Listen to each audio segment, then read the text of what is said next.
Yo les amis, j'espère que vous allez bien. Bon, on va voir rapidement c'est quoi une infobulle et comment la mettre ou comment la mettre en place sur sur HTML et CSS. Donc, si vous déposez le curseur ici sur VS Code, vous voyez cette bulle là. C'est ce qu'on appelle une infobulle.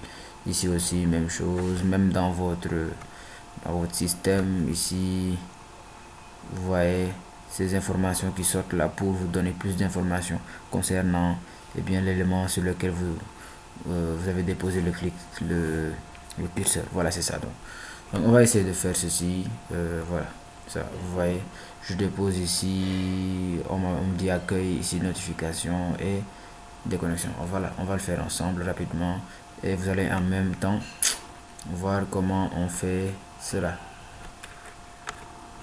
Voilà, on vient ici.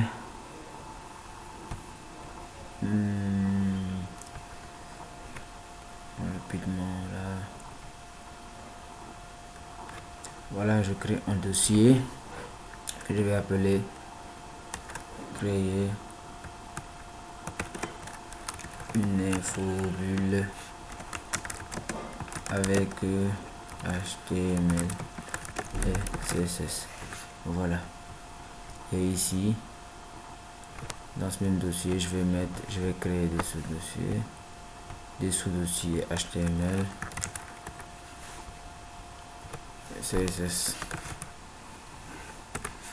et images. On va dire des icônes quoi. Donc je vais venir copier les images qui sont ici. CTRL C, puis je vais retourner là et dans image je vais coller ça. Voilà, donc on a nos 3 images, c'est bien. Donc on peut prendre maintenant ça et l'amener sur Visual Studio Code rapidement. Je fais confiance aux auteurs et on peut démarrer maintenant notre projet. Voilà, donc ici sur HTML, comme on a l'habitude de faire. Bon, j'ai l'habitude de tout faire de sorte que s'il y a un débutant qui puisse savoir ce qu'il a à faire quoi. Donc ici je mets infobulle point, vous pouvez mettre HTML ou HTML, c'est la même chose, c'est bon. Donc ici, si vous avez bien sûr télécharger comment on appelle ça, les extensions de complétion, vous mettez HTML5. Au cas contraire, si vous n'êtes pas vous n'êtes pas pressé, vous pouvez taper tout ça, tout ce que je viens de faire. Donc voilà, vous mettez du français ici, CTRL B pour enlever l'explorateur de fichiers. Ici vous mettez quoi, créer une infobulle. Voilà, je pense que c'est bon. Et après, qu'est-ce qu'on fait? Voilà, on vient ici, on va mettre un H1. Comment créer quoi, une infobulle avec l'attribut titre. Voilà, c'est bon. Même à ce titre, à ce titre, oui, on mettra une infobulle. Ben, c'est pas la peine bien sûr, mais bon, on fera juste comme ça. CTRL S. Maintenant, on va faire quoi? On va mettre une section, une grande section, voilà. Et à cette section, on va donner l'ID.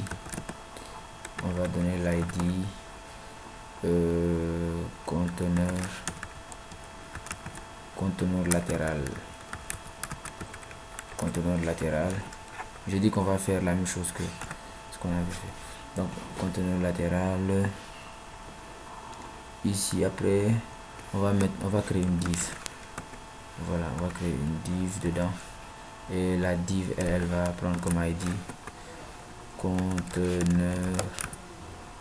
conteneur item ou bien conteneur d'icône, conteneur icône,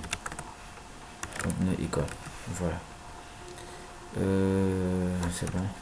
Si on fait un F5, on peut exécuter avec Edge pour voir où on en est. Donc voilà comment créer une infobulle avec l'attribut titre. C'est ça, on va mettre ça au milieu, ça va être plus joli. Donc on fait ceci, on va dans CSS, on crée infobulle, infobulle.css. Voilà, et dans infobulle.css, donc on va lier les deux fichiers. Pour ça, on va aller ici dans le head et on va mettre link. Si vous avez la complétion, ça vous fait le reste. On va faire, j'ai une vidéo qui parle des URL relatives. Ça vous permet pour les débutants bien sûr de comprendre. Donc ici vous mettez deux trucs comme ça, deux points qui veut dire je sors du fichier HTML, j'entre dans le dossier CSS et dans le dossier CSS il y a un fichier qui s'appelle infobulle CSS. Donc je viens de lier les deux fichiers. Si je veux m'en assurer, je fais body, background color. Qu'est-ce que je fais? Background color, je mets tout ce que je veux. Annoter juste pour vérifier. Donc, voilà, ça marche. Donc j'enlève ça, bien sûr, je n'en ai pas besoin. Et je prends quoi d'abord? H1. Je prends H1, je le mets au milieu. H1. Tu dois être au milieu, donc je lui mets texte align, center. Voilà, vous voyez que je pense il doit être maintenant au milieu. Voilà, c'est bon. Donc on va créer ici le conteneur latéral. Là on a besoin de lui, l'id, pour spécifier qu'on a un id, un identifiant. On met hashtag, on colle conteneur latéral et voilà, conteneur latéral, voilà. On lui donne une hauteur, ou bien d'abord une largeur, 8 de 15. Viewport, c'est une unité flexible. On lui met un height, on lui met, je sais pas moi, 21 pour l'instant pour voir. Et le border qui va permettre de voir, de délimiter notre voilà, notre terrain de travail quoi. Un pixel, le type de bordure c'est solide et la couleur c'est red. Voilà, si on va ici, on a ça. Voilà, maintenant dans ce même truc, dans cette section il y a le conteneur des icônes. Donc on va faire la même chose. Prenez tout ça là, vous copiez, vous venez coller ici, mais sauf que ce ne sera pas le même nom.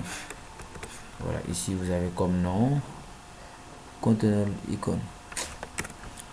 Conteneur icône, c'est ce qui sera ici. Ctrl V.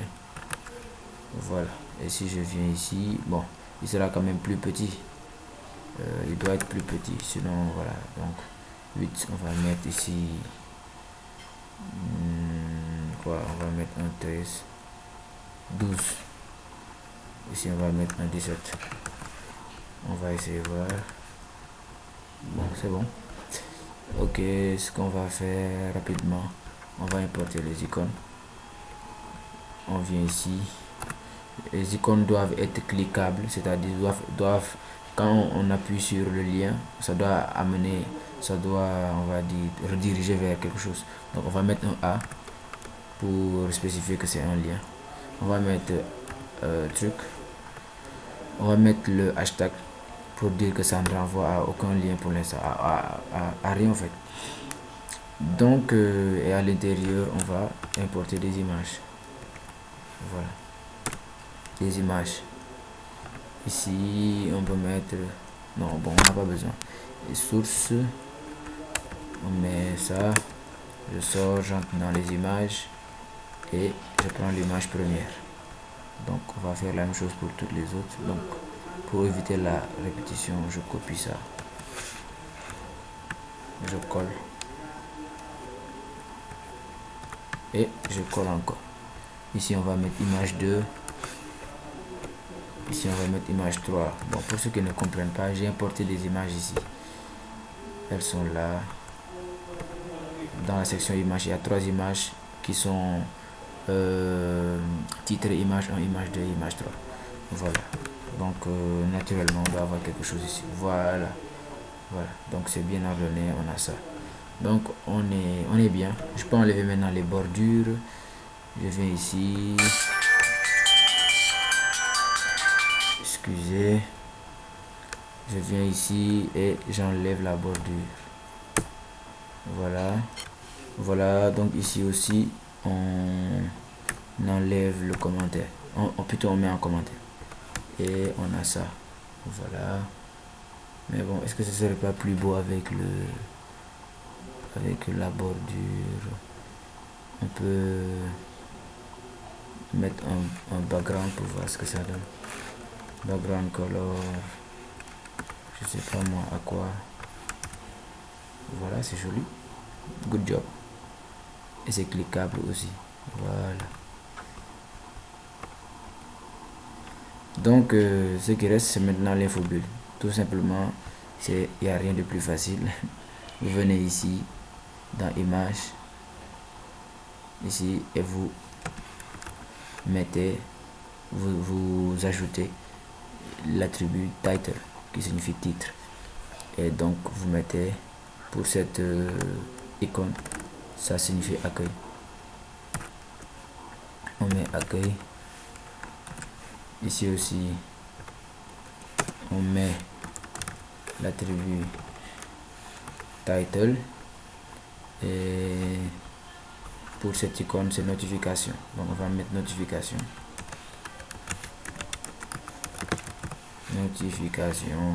avec S, et à la fin ce dernier c'est pour quitter. Title, on va mettre déconnexion. Voilà, donc vous verrez maintenant que si je pose la souris, j'aurai accueil, l'infobulle accueil, l'infobulle notification et l'infobulle déconnexion.